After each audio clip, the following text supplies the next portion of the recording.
Assalamualaikum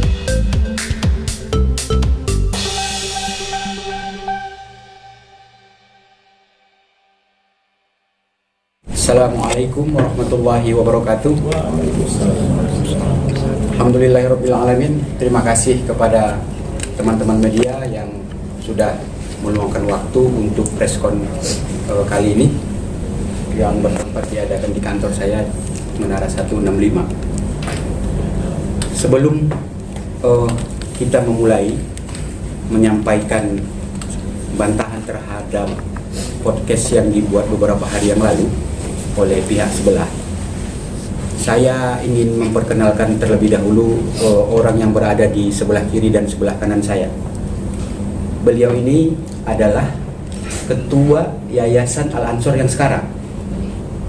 Beliau ini adalah Wakil Ketua Yayasan Al-Ansor yang pertama. Namanya Pak? Oh, nama beliau ini Wahyudin Samsuridwan.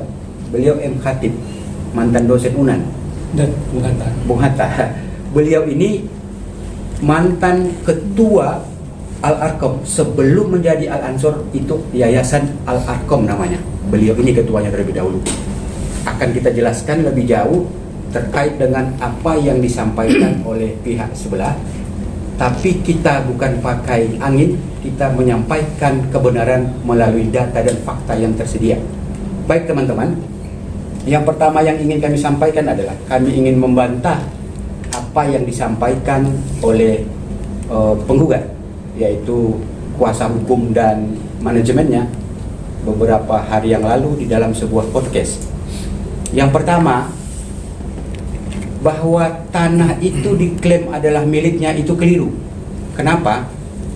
Kami bisa menunjukkan bukti bahwa tanah itu dibeli oleh perorangan anggota dari Yayasan Al-Ansor pada saat itu bernama Al-Arkom. Perorangan artinya tapi dibeli secara urunan, secara kolektif. Itu dapat kita tunjukkan bukti bahwa di sini tertera. Ini notaris Malaysia, di sini disebutkan bahwa yang melakukan pembayaran itu adalah Tuan Firdaus. Itu yang pertama. Siapa itu Firdaus? Salah satu anggota yayasan juga. Masih ada orangnya? Masih ada. di warga negara Malaysia sekarang. Baik. Yang kedua, ketika ditanya di dalam podcast itu, yang bertanya itu Atta kepada pengacaranya, kita ada bukti apa? Kan begitu. Lalu pengacaranya menjawab, kita punya bukti banyak. Salah satunya adalah katanya putusan yang telah ingkrah yang berkekuatan hukum tetap. Jadi perlu teman-teman ketahui, dalam sebuah sengketa atau perkara, apabila telah dinyatakan ingkrah oleh pengadilan, maka upaya lebih lanjut adalah tanah itu akan diambil secara paksa. Kalau memang sudah ingkrah, melalui apa? Melalui tangan pengadilan. Dengan cara apa? Dengan cara memohonkan untuk eksekusi. Pertanyaannya adalah, kenapa justru dia menggugat? Kan begitu, ini penyesatan informasi. Beliau ini harus kami luruskan. Kalau benar dia adalah pemilik tanah itu dan sudah dinyatakan ingkrah oleh pengadilan, semestinya dia melakukan permohonan eksekusi dong untuk mengambil tanah itu. Tapi nyatanya apa? Justru beliau menggugat. Ini apa namanya? Kan begitu. Nah, lalu selanjutnya beliau ini coba menyenggol kita ya di menit ke-23. Beliau mengatakan saya tidak mengedukasi atau justru menyesatkan klien saya. Jadi ini sangat keliru. Kalau memang benar tanah itu dibeli, pertanyaannya adalah dibelinya dari siapa? Dibelinya kapan? Kan begitu, dibayarnya dengan cara apa? Nah, kita mampu menunjukkan dibelinya oleh kita, dibayarnya kapan, kita bisa menunjukkan. Lebih lanjut dia mengatakan bahwa di dalam putusan, saya ingin menyampaikan kepada beliau itu, tunjukkan kepada kami amar, diksi di dalam amar yang mengatakan bahwa pemilik tanah adalah Halilintar Anupial Asmid. Karena kami tidak menemukan di dalam amar itu. Justru yang ada adalah di dalam salinan putusan ini, saya bacakan kepada teman-teman. Ini putusannya kapan, Bang? Perkara terdahulu. Di tingkat pertama, kami menang. Di tingkat kedua, kami juga dimenangkan. Nah, saya kasihan melihat pengacaranya mereka itu. Beliau itu tidak mengetahui proses perkara ini dengan komprehensif. Beliau itu masuknya di tengah jalan, sehingga beliau memaksakan diri untuk menyampaikan sesuatu yang beliau tidak ketahui. Justru di dalam amar ini yang kita dimenangkan menyatakan penggugat selaku pemilik sah. Pada saat itu kita menggugat, menyatakan penggugat selaku pemilik sah yang berhak atas sebidang tanah. Itu yang menjadi objek kita sekarang. Di tingkat banding kita justru dikuatkan oleh pengadilan tinggi. Nah, di tingkat kasasi kita memang dikalahkan. Begitu juga di tingkat peninjauan kembali. Pertanyaannya, beliau itu tidak mampu memahami atau memaknai putusan dari peninjauan kembali yang katanya sudah ingkrah itu. Kembali kepada pernyataan saya di awal, kalau memang benar putusan itu sudah ingkrah, kenapa tidak dilakukan upaya permohonan eksekusi terhadap tanah itu? Itu logikanya, logika hukumnya seperti itu. Jadi jangan menggiring opini ini seolah-olah mereka ini terzolimi.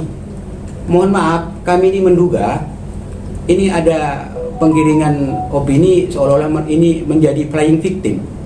Mereka seolah-olah korban, tapi justru adalah pelaku.